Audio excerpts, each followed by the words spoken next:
कि बिना उनकी मर्जी के तो पता भी नहीं हिलता संसार में। मौसा जी, मेरे मन में आपके प्रति कोई शिकायत नहीं है और आप मेरे पैरों पर सिर मत रखिए, सदा मैंने मिलेगी आपका आशीर्वाद पाया है। मैंने भी रुधे गले से कहा, ठीक है बेटा, ईश्वर से यही वजह रही होगी, अब तुम सो जाओ और जो हुआ उसे भूल जाना, वे बोले और फिर उठकर चुपचाप नीचे चले गए। अगले दिन मैं और वो खामोश रहे, हमने एक दूसरे से नजर भी नहीं मिला। मौसा जी से मेरा रिश्ता बन गया था, उसके बारे में सोचकर मुझे दिन भर आत्मग्लानि और मानसिक पीड़ा होती रही, पर शाम होते ही उनके साथ आया आनंद मुझे रह रह कर याद आने लगा और मौसा जी का वह बलपूर्वक कर्तव्य दिखाना याद करके मैं आनंदित होने लगी और बुलबुल फिर से कुल बुलाने लगी। हे भगवान, ये कैसी विडंबना है, मेरे तन मन पर मेरा ही बस की नहीं रहा, तब करूं तो क्या। मैं अनचाहे कुत्सित विचारों को बार बार दिमाग से निकालने का प्रयास करती, पर वह जिद्दी मन फिर उन्हीं पलों को याद करने लगता। मेरी आत्मा मुझे कचोटती कि यह घोर पाप है, एक बार अनजाने में हो गया तो तू कोई दोषी नहीं, पर अब थी उन बातों को बार बार सोचना। मेरे मन मस्तिष्क में जबरदस्त अंतर्द्वंद्व चलता रहता, मेरे अच्छे संस्कार, मेरी आत्मा मुझे पद रिक्त होने से रोकती, पर जिद्दी मन बार बार बुलबुल की कुलबुलाहट पर जाकर हटा। 2 दिनों की वहां पोल के बाद जीत आखिर बुलबुल की ही हुई। मौसा जी की पहली ही ठोकरों ने मेरे जीवन भर की अच्छी संसदकारों को कुचल कर रख दिया था। यही सब सोचते सोचते शाम हुई, रात गहरा गई, पर मेरी आंखों में नींद नहीं थी। मन का पंछी अपनी मर्जी से यहाँ वहां उड़ने लगा था। बुलबुल से थोड़ी देर खेलकर उसको सुलाया, फिर मैं भी सो गई। अगली सुबह जब सोकर उठी तो मौसा जी से मैच खेलने का ख्याल ही मेरे दिलो दिमाग पर हावी था। मन पक्का कर लिया था कि समाज की इन वर्जनाओं से मुझे मुक्त होना ही होना है और तन का धर्म निभाना है। जब मौसा जी तो अब चुप चुप से रहने लगे थे, मेरी ओर कभी देखते भी नहीं थे। ज्यादातर वह घर से बाहर ही रहते और देर रात शराब के नशे में लौटे और खाना खाकर सो जाते। संध्या मौसी भी उनसे कुछ नहीं कहती थी, क्योंकि मौसा जी की यह पीने की आदत बहुत पुरानी थी। तब मैंने सोच लिया था कि मुझे ही उनको ललचाना लुभाना होगा। ये सोचकर मैं खूब बंद कर रहने लगी। मौसा जी के आसपास मंडराती रहती, उनसे बार बार बहाने से बात करती, खिलाड़ी को टेनिस बॉल की झलक दिखाने का बार बार प्रयास करती। धीरे धीरे मेरी कोशिशें रंग लाने लगी और मौसा जी यदा कदा मेरी ओर देख लेते। आखिर थी तो मदीना, कब तक मेरे काम कटाक्षों को अनदेखा करते। धीरे धीरे वो मुझसे सामान्य रूप में बोलने बतियाने लगे, चाय पानी की फरमाइश मुझसे ही करते। एक दिन मैंने देखा कि जब मैं सुबह उन्हें चाय देने गई तो भी मुझे देखकर बल्ले को कवा में सेट करने लगे थे। मैं भीतर ही भीतर खुश हो गई थी कि मौसा जी ने वापस कामयाब रहे हैं, जिसका सीधा सा मतलब था कि फिर से मैदान में उतरने की तमन्ना उनमें जा चुकी थी। अगली सुबह में कुछ जल्दी ही उठ गई और खूब मल कर निहायत ताही कलर की बनारसी साड़ी और मैचिंग ब्लाउज पहन लिया, साथ में मंगलसूत्र, सोने की चूड़ियां वगैरह पहनकर और थोड़ा सा मेकअप करके मैं तैयार हो गई। मुझे पता था कि कहीं कलर मुझ पर खूब बहुत जंचता है। फिर चाहे मैंने खुद बनाए और चाय बिस्किट प्लेट में सजाकर मैं रखकर मौसा जी को देने जल्दी। मौसा जी रोज की तरह अखबार पढ़ने में लीन थे।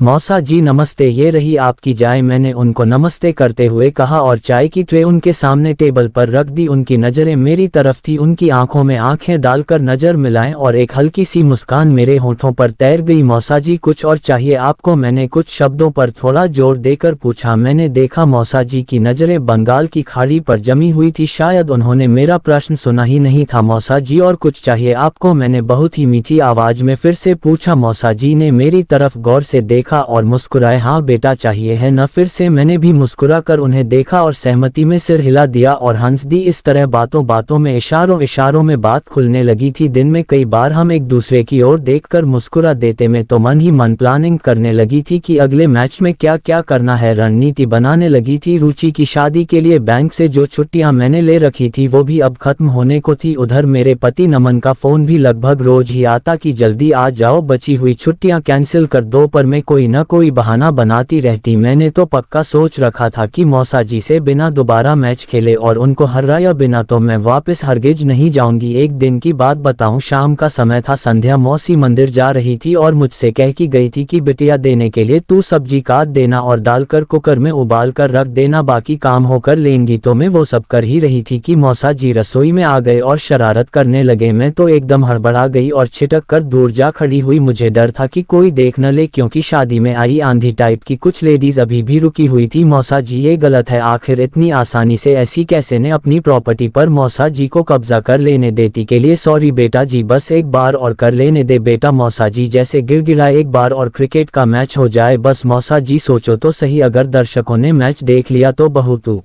चिंता मत कर, किसी को कुछ पता नहीं चलेगा। सोनाली तो किसी बात का बिल्कुल भी टेंशन न ले, मैंने सब प्लान कर लिया है कि कहाँ चलकर मैच खेलना है। और सोनाली बेटा तू चिंता मत कर, तुझ पर आंच आने से पहले मैं खुद मर जाना पसंद करूंगा। मौसा जी मुझे आश्वस्त करने लगे। बेटा यहाँ से थोड़ी दूर पास के गाँव में हमारा फार्म हाउस है, वह सर्व सुविधा युक्त 2 कमरे भी बने हैं और वहाँ कोई रहता भी नहीं। वहीं चले गए और शाम तक लौटा लेंगे। मौसा जी मुझे मनाते से बोले। मौसा जी की बात मुझे जंच गई थी, सुनसान जगह पर हम बिना किसी टेंशन की खुलकर खेल सकते थे। मैं कुछ देर सोचने का बहाना करती रही, फिर थोड़ी देर बाद बोली मौसा जी पर बेटा पर वह कुछ नहीं माना जाना। वो मेरी खुशामद करते हुए बोले ठीक है मौसा जी, पर सिर्फ एक ही बार होगा और हम ज्यादा देर तक नहीं रुकेंगे। मैंने अनिश्चित से स्वर में कहा हाँ बेटा, जैसा चाहेगी वैसा ही होगा। मैं तुझे अपने खेल दिखाने के बहाने ले चलूंगा, तेरी मौसी से भी मैं बोल दूंगा कि बहू को हमारे खेत देखना है। मौसा जी खुश होकर बोले। इस तरह अगले दिन 11 बजे के करीब हम मौसा जी की कार से हाउस के लिए चल दिए। सारे रास्ते खूब मस्ती होती रही। मौसा जी के फार्म हाउस पर पहुंचकर मौसा जी ने ताला खोला और हम भीतर चले गए। अंदर फाइटिंग रिंग में पहुंचते ही वे की रेसलिंग शुरू हो गई। दोनों ने एक दूसरे पर ताबड़तोड़ हमला कर दिया और एक दूसरे पर टूट पड़े। सारे बंधनों से खुद को मुक्त तो अंदर आते समय ही कर लिया था दोनों खिलाड़ियों ने। मौसा जी तो सेंटरों का जूस पीकर उधम मचाने लगे थे, मैं अभी झूम कर डांडिया खेलने लगी थी। बड़ा ही मजबूत डांडिया था, खूब आनंद के साथ डिस्को डांडिया करने में लगी थी। मैं अस्तबल में मजबूत घोड़ा तैयार हुआ खड़ा था। मैं कूदकर घोड़े पर चढ़ बैठी और धीरे धीरे शुरू हुई घुड़सवारी। अब पूरी रफ्तार पर थी, जो मेहनत और जोर आजमाइश के बाद में और घोड़ा दोनों पसीना पसीना हो गए और निढालसी पड़ गए। आधा घंटे बाद मौसा जी भरा मटका बजाने लगे। वो तो बड़ी अच्छी तबला वादक निकले, क्या खूब बजा रहे थे। मटके को चांद और सूरज दोनों को बराबरी से मिलाकर दे रहे थे। लगातार दोनों कबूतरों को थामकर मटका बजाते रहे। बाहर मौसम सुहाना हो चला था, बाद गरजे और बारिश शुरू हो गई